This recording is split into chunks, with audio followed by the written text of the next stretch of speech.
Estamos com imagens ao vivo do Palácio do Planalto. O presidente Michel Temer e membros da equipe de governo estão reunidos neste momento. Olha, se eu fosse presidente da Câmara dos Deputados, eu faria uma sessão, porque temos quórum, não é? Eu quero agradecer muitíssimo, a propósito, a presença dos colegas senadores, colegas deputados, senhores ministros. Foi até um aviso de última hora. Eu estou agradavelmente surpreso com este apoio extremamente espontâneo, né? Quero agradecer muito aos senhores e às senhoras. E o meu objetivo aqui, agora me dirijo mais uma vez cumprimentando a imprensa, né? Toda a imprensa brasileira, não sei se há internacional também, mas eu quero me dirigir à imprensa para salientar preliminarmente, que eu me sinto no dever de fazer esta declaração. Não vou chamá-lo de pronunciamento, acho que é um pouco pretensioso, mas é uma declaração, de alguma maneira, esclarecedora, tendo em vista uma denúncia ontem apresentada. Vocês sabem que eu sou da área jurídica. Eu não me impressiono muitas vezes com os fundamentos, ou quem sabe até a falta de fundamentos jurídicos, porque eu advoguei por mais de 40 anos. Então sei bem como são essas coisas. Eu sei quando a matéria é substanciosa, quando tem fundamentos jurídicos e quando não tem. Então, sob o foco jurídico, a minha preocupação é mínima. É claro que eu aguardarei, com toda tranquilidade, uma decisão do Judiciário. Respeito absoluto meu pelas decisões judiciais. Mas, evidentemente, se fosse só o aspecto jurídico, eu não estaria fazendo este esclarecimento à imprensa brasileira e ao povo brasileiro. Eu o faço em função da repercussão política e, particularmente, em função do ataque injurioso, indigno, infamante à minha dignidade pessoal. Convenhamos, de vez em quando eu brinco, que eu já tenho mais de 50 anos. E eu tive, ao longo da vida, uma vida, graças a Deus, muito produtiva e muito limpa. E exatamente neste momento em que nós estamos colocando o país nos trilhos, é que somos vítima, né, dessa infâmia de natureza política. Os senhores sabem que eu fui denunciado por corrupção passiva. Notem, vou repetir a expressão, corrupção passiva, a esta altura da vida, sem jamais ter recebido valores, nunca vi o dinheiro e não participei de acertos para cometer ilícitos. Afinal, isto é que vale. Onde estão as provas concretas de recebimento desses valores? Inexistem. Aliás, examinando a denúncia, eu percebo, e falo com conhecimento de causa, eu percebo que reinventaram o Código Penal e incluíram uma nova categoria, a denúncia por ilação. Se alguém cometeu um crime, e eu o conheço, ou quem sabe se eu tirei uma fotografia ao lado de alguém, logo, a ilação é que eu sou também criminoso. Abriu-se, portanto, meus amigos, deputados, deputadas, senadores, senadoras, minhas senhoras e meus senhores, um precedente perigosíssimo em nosso direito. Esse tipo de trabalho trôpego permite as mais variadas conclusões sobre pessoas de bem e honestas. Até dou um exemplo, se me permitem. Como nós estamos falando de ilações, a ilação, inaugurada por esta denúncia, né? Ela não existe no Código Penal, permitiria construir a seguinte hipótese: um assessor muito próximo ao Procurador-Geral da República, e dou o seu nome, e dou o nome por uma única razão: porque o meu nome foi usado deslavadamente, inúmeras vezes, na denúncia. Havia até, digamos assim, um desejo de ressaltar, quase em letras garrafais, o meu nome. Por isso eu dou o nome deste procurador da República, de nome Marcelo Miller, homem da mais estrita confiança do senhor procurador-geral. Pois bem, eu que sou da área jurídica, meus amigos, eu digo a vocês que o sonho de todo acadêmico de direito, de todo advogado, era prestar concurso para ser procurador da República. Pois bem, esse senhor, que eu acabei de mencionar, e lamento ter de fazê-lo, deixa um emprego que, como disse, é um sonho de milhares de jovens acadêmicos, advogados, abandona o Ministério Público para trabalhar em empresa que faz delação premiada ao procurador-geral. E vocês sabem que quem deixa a procuradoria tem uma quarentena, se não me engano, de 2 ou 3 meses. Não houve quarentena nenhuma. O cidadão saiu e já foi trabalhar, depois de procurar a empresa para oferecer serviços, foi trabalhar para esta empresa e ganhou, na verdade, milhões em poucos meses, o que talvez levaria décadas para poupar. Garantiu ao seu novo patrão, o novo patrão não é mais o procurador-geral, é a empresa que o contratou, um acordo benevolente, uma delação que tira o seu patrão das garras da justiça, que gera, meus senhores e minhas senhoras, uma impunidade nunca antes vista. Basta verificar o que aconteceu ao longo desses 2, 3 últimos anos para saber que ninguém saiu com tanta impunidade. E tudo, meus amigos, ratificado, tudo assegurado pelo Procurador-Geral.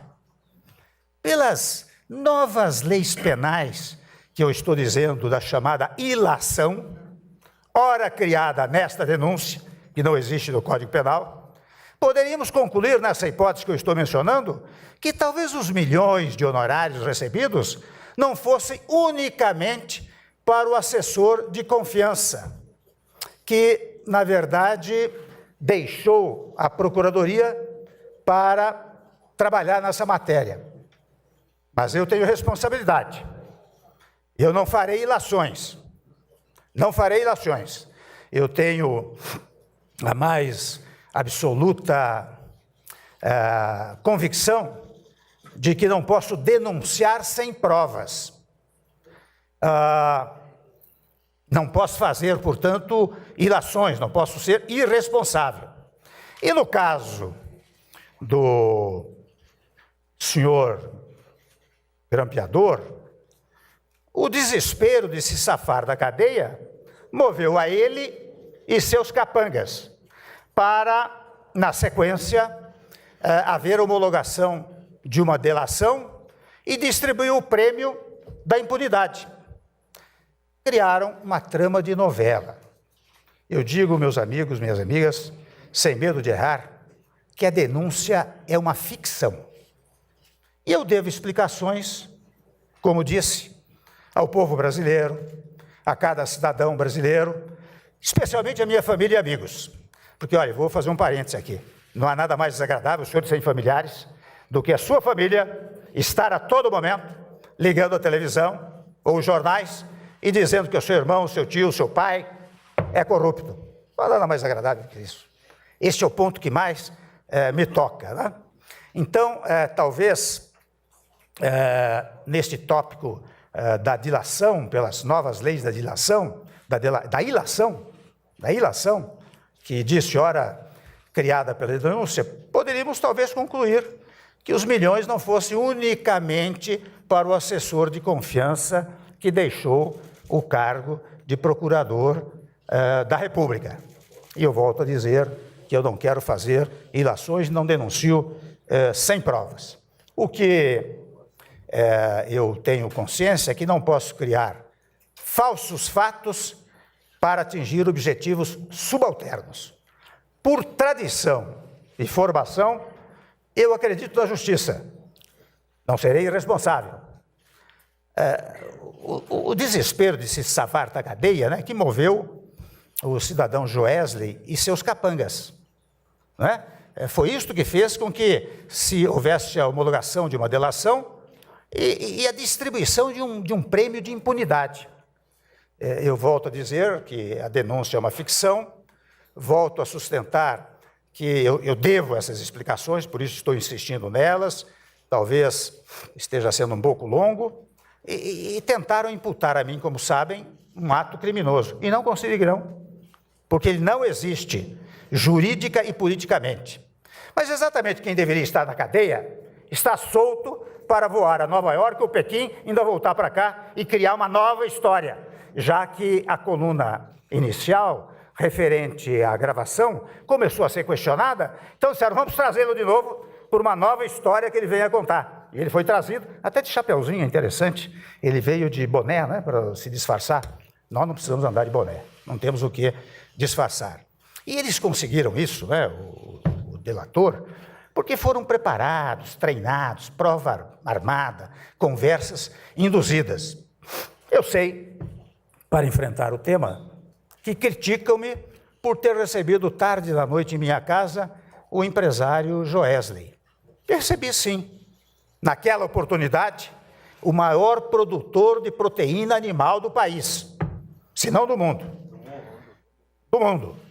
Interessante que eu descobri o verdadeiro Joesley, o bandido confesso, junto com todos os brasileiros, quando ele revelou os crimes que cometeu ao Ministério Público, sem nenhuma punição. Quero lembrar que o fruto dessa conversa é uma prova ilícita, inválida para a justiça. Basta até dizer aos senhores e senhoras, quem deitar os olhos sobre a Constituição, eu recomendo a leitura do artigo 5º, inciso 56, onde está dito expressamente como direito fundamental que não se podem admitir provas ilícitas. Ora bem, essa gravação foi questionada por um jornal, 2 jornais, 3 jornais, pelo perito que eu coloquei, e agora mesmo, na pesquisa feita seriamente pela Polícia Federal, pelo seu Instituto de Criminalística, está dito que há cerca de 120 interrupções, não é? O que torna a prova inteiramente ilícita. E não fosse isso, a verdade é que quem lê a degravação, quando querem me imputar a ideia de que eu mandei pagar isso, mandei pagar aquilo, ao contrário. O que está dito na sequência de uma frase que o cidadão diz que é amigo de um ex-deputado, mantém boa amizade, eu digo mantenha isso, pois a conexão que se pretendeu fazer, daí a ilação, essa nova teoria do direito penal, que os alunos da Faculdade de Direito vão ficar de cabelos em pé quando souberem dessa nova teoria, não é? Disseram que não. Quando eu disse isso, eu estava mandando pagar. E, aliás, o próprio ex-deputado, no dia seguinte, publicou uma carta desmentindo e depois, em depoimento, desmentiu. Pois são esses fatos que me assustam, porque as regras mais básicas da Constituição não podem ser esquecidas, jogadas no lixo, tripudiadas pela embriaguez da denúncia que busca a revanche, a destruição e a vingança. E ainda, vejam bem, vou dizer aos senhores, ainda se fatiam as denúncias para provocar fatos semanais contra o governo. Querem parar o país, parar o Congresso, num ato político com denúncias frágeis e precárias. Atingem a presidência da República. Não é uma coisa qualquer. Quando se vai atacar a presidência da República, uma instituição, é preciso tomar todas as cautelas, é preciso ter provas robustas, provas comprovadas. Aliás, a denúncia não pode vir por ilação. Deverá vir porque houve uma coleta de provas que não podem induzir a ideia de que possa ter um crime, mas tem que ter prova concreta de que houve o crime. Portanto, o que há é um atentado contra, na verdade, contra o nosso país. Sabem os senhores, eu sou o responsável por todos os atos administrativos do meu governo. Não foi sem razão, embora estando há um ano apenas, nós trabalhamos pela queda da inflação, pela redução dos juros, pela geração de empregos, pelas reformas estruturantes, pela liberação do Fundo de Garantia para milhões de brasileiros e pelo fim da recessão. Falo hoje em defesa da instituição Presidência da República e mais, talvez, na defesa da minha honra pessoal. Eu tenho orgulho de ser presidente, convenhamos. É uma coisa extraordinária. Para mim, é algo tocante. É algo que, não sei como Deus me colocou aqui, não é? Dando-me uma tarefa difícil, mas certamente para que eu pudesse cumpri-la. Portanto, tenho honra de ser presidente, especialmente, não porque sou presidente apenas, Jorge, mas é pelos avanços que o meu governo praticou. E não permitirei que me acuse de crimes que jamais cometi. Minha disposição é continuar a trabalhar pelo Brasil, para gerar crescimento e emprego, para continuar as reformas fundamentais, como a trabalhista, a previdenciária, como já fizemos com o teto de gastos, como já fizemos com o ensino médio, como já fizemos com as estatais, como já fizemos com o petróleo. Portanto, eu não fugirei das batalhas, nem da guerra que temos pela frente. A minha disposição não diminuirá com ataques irresponsáveis. A instituição Presidência da República, não quero ataques a ela, e muito menos ao homem Michel Temer. Não me falta coragem para seguir na reconstrução do país e, convenhamos, na defesa da minha dignidade pessoal. Muito obrigado a vocês.